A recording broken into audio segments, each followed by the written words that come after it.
Gentlemen, Kingpin sucks in the MCU.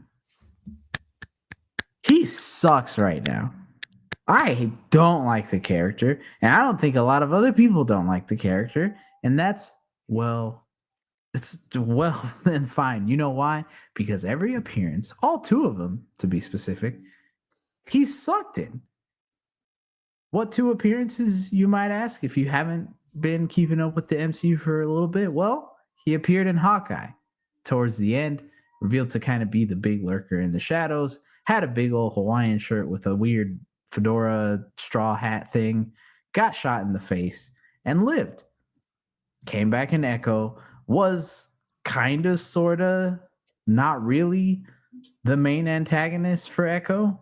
And the reason we say that is because every time he talked to her, he was like, hey, if you don't do this, I'm going to kill you. Did Echo do it? No. Did he kill her? No. By the end of it, she touched his chest. He was very confused. We were very confused. And then he said, I'm going to go be mayor. And now here we are, about a week away from Daredevil Born Again. The Kingpin still sucks. Hopefully, Daredevil does something to remedy that situation. Will it? Who knows? Stay tuned to find out. But gentlemen, we can definitely do something about it with our MCU redo. So kicking us off, Lou, how would you change Kingpin for the better? Guys, they easily could have started him off right by not having him fight Kate Bishop. Period. I can forgive the wonderful people, the wonderful person whose name I don't know, nor do I want to look up just so it's not ingrained in my brain. But I know that they talked about it and they're like, we have a mystery character. And what's their outfit going to be like? Oh, this would be nice. A white suit with a Hawaiian shirt. And then Vincent D'onfrio shows up and they're like, probably wasn't a good choice. We have no choice but to roll with it. So let's do it. The build up in Hawkeye was cool. And I think it was okay. You had an Avenger who's like, dude, you don't want to mess with this guy. Even though we're like, Hawkeye, why do you know about this? And he's like, I did some stuff, right? My Ronin days, got it. Echo, there's a bridge. Like, we have some connections and connectivity, and that's super cool. And we're getting gaps that are being filled in from like what happened post snap or during the snap. And then you get Kate Bishop's mom that's kind of like involved with Kingpin, and like you had the ability to carry over that Netflix momentum at that point. All you had to do, in my opinion, and I think it would have set up Echo. I think it would have set up the new Daredevil Born Again series. You have Kingpin send in a smaller hero or villain, but show that he has control over the dark underside of superpowered villains. And you send someone else in. Let Hawkeye and Kate Bishop wreck some one-off character. No problem. But to have the boss show up, that is reserved for Spider-Man. That is reserved for Daredevil. For fans who have never really been introduced or seen, that first appearance didn't feel great. I think you have someone do the dirty work for him versus him showing up for that specific threat. Felt super weird. That's where I'd kick it off and start it first. I like that. Yeah, I think that was the first big misstep for a lot of people, really. Not just us, because we did ask our Discord between Echo and Hawkeye, which do you feel more impacted the character in a negative way, and almost unanimously everybody said Hawkeye. Hawkeye's what truly set the tone at first. That was the first time we saw him post Daredevil season 3. First interpretation that we have of the character with Disney in control. And they truly Disneyed it, I think. It's just, I don't know. I'm not a big fan of it, and it's only feels weird to think that like the show comes out next week and Daredevil Born Again comes out next week, and it's been a year since we last saw Kingpin. I'm excited for it just because of what we know of him from the past. But if they were truly going like the new rebooted Daredevil before they all kind of like switched the Born Again show, I'd be so mad that we'd be getting that Kingpin. He talked about, you guys were telling earlier about how he was kill this, kill that. Didn't do anything with Maya to even really threaten her too much, which get family bonding a little bit. But the dude was a kill. Dude was a menace in the Netflix series. Bro, Absolute escalate, menace. escalate Absolute doors that menace. end you. He was able to fight Daredevil and freaking Poindexter or Bullseye Mm-hmm. at the same time, and then struggles against Kate Bishop. I'm like, It was a bad takes look. an arrow to the chest. Nothing nothing against the female superhero, but No, there's no business She that doesn't have she's not two like super no, soldiers zero. The experience, honestly. Yeah, that too. Well, like you've seen Fisk go up against people like Daredevil and Punisher that have killed and it could have killed people and like I don't know, it just felt weird. And the whole execution of it and just a stupid alley was just like that. That's the first look we got into it. yeah. Before we kind of move to the next piece and Hero, I'm curious if kind of what maybe you would want to change if it does fall into Echo. But question for you guys: would you be fine if they just deleted Echo, period, and we never got that version of Kingpin in the MCU, even with the cool trailer that everyone was like, "He's back." If Echo they just as the show. Echo is Like the her character.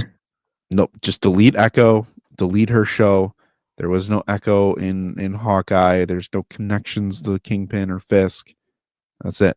It's just gone. Would you have felt fine if Kingpin showed up in Hawkeye without those connections and then didn't show up in Echo because the show didn't exist? So there's only one appearance before Born Again. To me, yes. And I say this mainly because I think I'm one of the few people that really feels like Echo did just so much worse for him. Again, going back to how they just portrayed his character, where they knew they messed up with Hawkeye, but that was still salvageable because he was in it for such a short amount of time that it was kind of like whatever, we can overlook it. And I think people were still very forgiving towards the MCU towards that time. Now you come around with Echo and they're like, hey, Netflix Kingpin is back. He's back. He's here. And then they don't deliver that at all. TVMA, baby. TVMA, first time. And then you don't get really much of anything that makes us really feel like, oh man, that's the Kingpin I've been missing. So yeah, if we could just delete Echo out of it, and again, no hate towards Echo as a character. I think it's just more in the context of the Kingpin. Yeah. Garbage bin. Captain Shadow Brando, Spider guy. What'd I do? Spider Pin Brando. Oh, Spider Pin. Spider Pin. Oh, I was trying to think of a name for King Spider Pin Brando. I thought about that, but I didn't King want Spider Brando Pin. Brando Pin. Yeah, Brando Spider Pin. Brando Pin. Yeah. Anyways, SPP. What would you change? Obviously, I would introduce him in a Spider-Man movie. No, I'm kidding. I probably would. Well, Honestly, no, bro. ideally, That's a part of. I mean, That's we've deleted, part but that's a Yeah. part of it. Go for it. Ideally, probably. This is my take on it. Obviously, I would definitely introduce him in like No Way Home, just because. Instead of Matt Why not? It's in New York City. catches the brick. I was like, they put Daredevil in there. Why not Fisk? Ooh. But I wouldn't introduce them in No Way Home as well as Daredevil, like they did, and kind of mention like they could have just had a little tease at Daredevil and be like, "Oh, they've gone off against that guy before," or just some little like ad that he was running for New York City mayor. That's probably all I would. Well, Hawkeye came out. No, yeah, Hawkeye came out after No Way Home. Yeah. So that would make even more sense to kind of like show him in Hawkeye a little more. But just that little subtle reference in No Way Home, I would do. And in Hawkeye, I would then keep that same kind of like he was running the tracksuit and I liked what he was doing during the blip period. I would keep that, but I think he definitely needed to be more of the Netflix edgy kind of like Daredevil or Kingpin that we got, and that would have set up more of like Spider-Man being aware of it into Spider-Man 5 for some connectivity there. Here, You get the little breadcrumbs from like one movie to the show and then into a true Spider-Man 5. And then that would have also had Spider-Man swinging through the Hawkeye Christmas tree scene. I don't care what anybody says, it took place during the same time, No Way Home and Hawkeye. I was gonna say everybody's favorite theory during that time. and it probably should have happened, to be honest with you, because I think in hindsight, when you look at this, I mean, we just kind of talked about it in terms of, I think there are three things now when you look at the perspective of a fan. Two of them are more, again, in hindsight, looking back, and then one we can kind of go back and put ourselves in those shoes. But big picture, having a Lord of Crime as a Kingpin by the time we get to Born Again in next week, there are things in my mind that I think were just logical things that should have happened for Kingpin in the MCU. One being he should have felt bigger in terms of his scale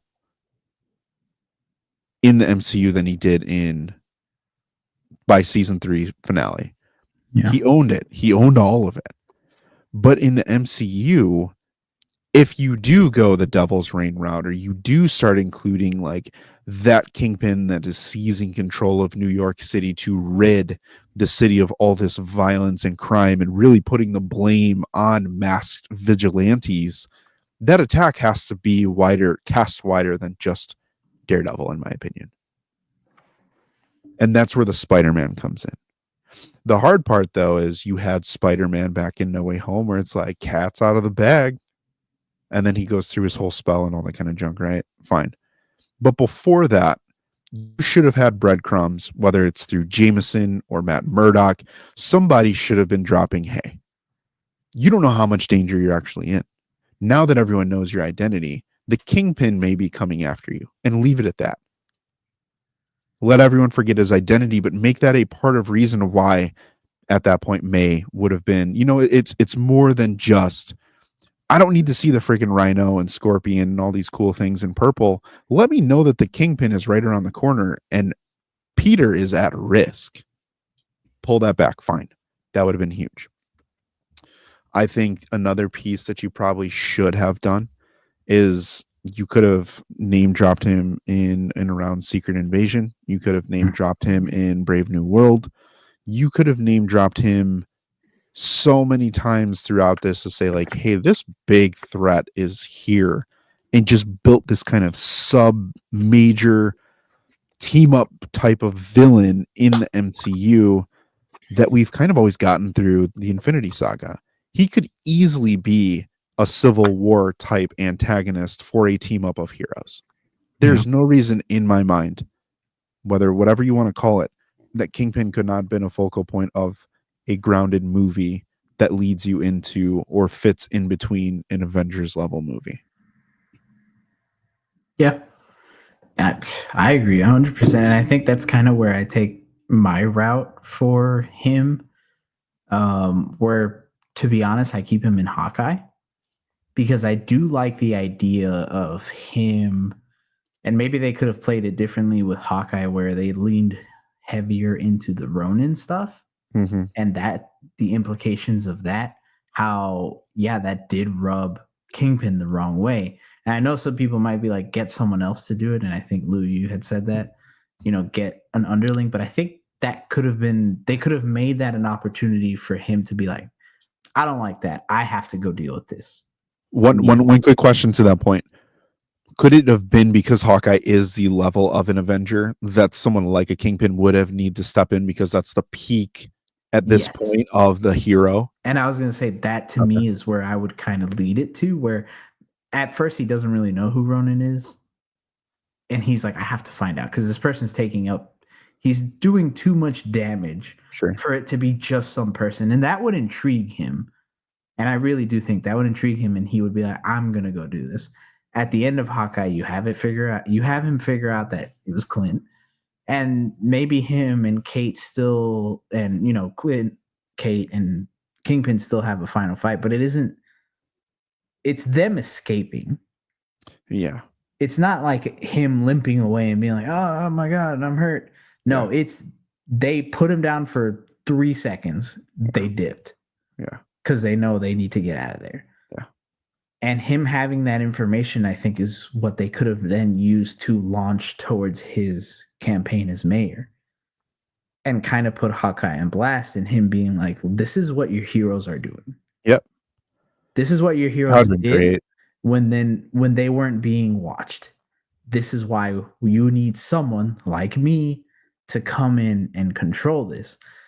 Now, a big part of Devil's Reign as well is him kind of controlling supervillains. And I think even though Devil's Reign, good story, great story, I think this is where you kind of do your Dark Avengers.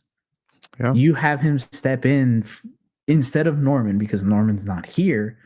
You have him use his power to keep going further and further up, and you have him be Norman, and he assembles a Dark Avengers, and he, like you said, has his hand on everything. There's a version of Brave New World. Similar things happen. At the end of it, President Ross is like, yeah, even though I did use Leader to help me get into power, or just erase Leader altogether, I got in because of Kingpin. Kingpin controls everything. Huge. That's the shadow villain piece of that, where he is that big shadow villain.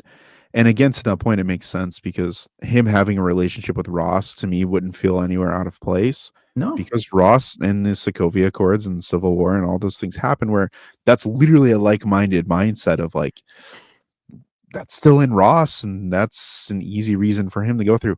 Hulk still being in Harlem, like, you're telling me that if he thinks that Kingpin could catch Banner, he wouldn't be interested in that and give him resources to be like, absolutely, look at what he did in Harlem. That is another reason of why heroes shouldn't be, you know what I mean? Like, and that could be, Ross's support for me should have been a shoo-in, no problem. Yeah, and then you have a Dark Avengers versus Avengers showdown. You have your new Avengers, and you have your Dark Avengers, and you have just one person be like, hey, you guys deal with this. Kingpin is way over there. You could have it be Sam, where he's like, I have to go take him on alone. Yeah. And, that'd be like the big showdown where, Sam, yes, ultimately, that's when he ultimately gets defeated. But like, Sam went through it, Yeah. And I think you would elevate everybody, because you get to see where they kind of go. You get to use these supervillains in a different way than people were maybe expecting, and you still get your Dark Avengers team without having to do with more than likely what they're going to be doing in Secret Wars, which is I'm not a fan of. But yeah, that's what I would do. I like that. I like that a lot. I think we all have had really good points. Spider-Man, though, I'm curious to know kind of what would the relationship be between Spider-Man, Kingpin, and Daredevil then? And ultimately, like, who would really be that main adversary for a redone Kingpin in the end? I think just like the comics, it would be Spider-Man at first, but he would call upon Daredevil. Is pretty much like, we did a video about this a while ago of the street level of Spider-Man 4 and 5 and what we'd want it to be. And I pretty much would definitely like that, with Daredevil being involved in it, Kingpin being involved in it. But ultimately, I know it'll feel weird if like Spider-Man isn't the one to like defeat him in his own movie, but I think he would defeat him in a way that's like good enough for Spider-Man to defeat him, but like the threat is still there for Daredevil to just like kind of happen in the comics. I love that, and this has been in the back of my mind, and I'm glad you said that, because in a perfect world, it's Kingpin that kills Spider-Man, and the symbiote bonds with Spider-Man because Kingpin killed him. And that's how he's brought back, and that's how it happens. That cooks. I think that'd be super cool. But The power would be weird, but yeah, I in some way that's how Spider-Man dies. Not versus, I mean, versus Doom and whatever is great, but I'm just saying, like, there is a world where Kingpin really runs over all of these heroes in so many different ways. The information he has on them. I mean, I know we're not talking about Devil's Reign, but like in the beginning, when he has kind of his team of Thunderbolts that are going through, and I think it's like what, Luke Cage and Jessica Jones, and they have their daughter, and like, what a cool way to introduce Luke Cage or something like that into a freaking MCU, where it's like we're rounding up the heroes in New York, and my guy is like, yeah, I'm gonna whoop the Shocker, but everyone's like, oh dang, like, who's this guy? I want to recruit him, and then you can start the Defenders or some crap like that. Like, Kingpin could be the center of expanding the world of the MCU like crazy this way. And Oh yeah. I think we'd be talking in conversation of like, who's been the best villain, Kingpin or Thanos? I was gonna say, and he doesn't even. If they were to have gone that route, he did. I don't necessarily think he would have needed to be a like 2-phase villain. He could have just been a 1-phase villain that starts from the beginning all the way to the end of that phase, and I think he would have felt amazing if they did. If they pulled it off properly, I think he could be 1-phase and be a recurring character in like a Daredevil show where he's in prison because of that, but he still has information that Matt needs, and he's still plotting ways to get out because that is what he would do. Ultimately, he would still run the criminal underground one way or the other because he knows how to do it more than anybody. But unfortunately, he's still trying to figure out what Echo did to him, as are we. So, will we ever find out? Probably not. Episode 3, baby. Episode 3. Who knows? Vanessa's gonna ask him. What happened? He's gonna be like, I don't know. You know what's another Kingpin that I think a cool Kingpin storyline would be somewhat similar to the not similar per se, but kind of making him like researching different like science stuff with like how he was in Into the Spider-Verse. Oh that could be yeah. pretty cool and menacing. Besides him being like the entire size of my room right now. and maybe that what they could have done with that to that point, kind of combining our theories here, is have him be the reason Thunderbolt Ross is Red Hulk. Ooh. I did have a question earlier. I forgot to say it. How would you guys feel if the MCU'd truly hard and just made this Kingpin that power broker that we still don't know exactly who it is? Stop! No. Hell Throw the moniker of power broker in like a furnace, the biggest furnace you can find. Never touch power broker again. No, burn that. However, would you guys be okay if he got adamantium, a piece of it, some of it, if he had it? Yes. Like just like possession of it, or just like he was in possession of adamantium in the stage that the MCU has presented it now. We don't know what can be done with it besides weapons and all that kind of crap that they tease. I think that would be really cool, especially for the MCU to kind of like bring in different take on adamantium, and not different take, but I think that would be cool. Bullseye. Oh yeah, give it to Bullseye, dude. If Daredevil had to go up against adamantium, yo, that'd be wild. That's what I'm saying. Yeah, 100%, bro. I would even be fine if Kingpin, if you're gonna like justify why he's able to take as much damage as he is, to that point, Nate, I love it. Custom made adamantium lace suits. That'd be wild. I'll walk down the streets of Chicago, dog. Especially a Kingpin that knows at some point, hey, I might have to go against Wakanda. 100% he would do that. But why wouldn't he? It just opens up a whole cool storyline for like the black market of adamantium too. 100%. Which it would happen. Yeah. Oh yeah. Like obviously vibranium is exactly what the Wakandans didn't want with vibranium. That'd be really cool. Yeah. Sidewinder they walks into want. his office, kills him. Make everyone happy. I thought you meant Sidewinder killing Kingpin for a second. I was like, "Whoa!" Oh that no. pisses me. I was like, "What do you mean? Make everyone happy?" I'm infuriated. and then throw it on top. He just comes out and he's like, "I'm the power Winding broker." down. Dude, how you're telling me that people wouldn't pop off if Sidewinder were to show up in Kingpin's office, Bullseye's standing there, and he's like, "Did you get it?" And he's like, "No, we failed." And he's like, "Why did we fail? Captain America showed up. No one can stop Captain America." He's like, "I could stop Captain America." Boom, dead. Bullseye kills all Sidewinder and the serpents that are there. I'd be for it. That'd be crazy. Taking out Wakanda, bro. Yeah, Kingpin versus Wakanda would be genuinely insane, but it would be so cool to see. Unfortunately, probably never going to happen. But Born Again definitely has some time, right?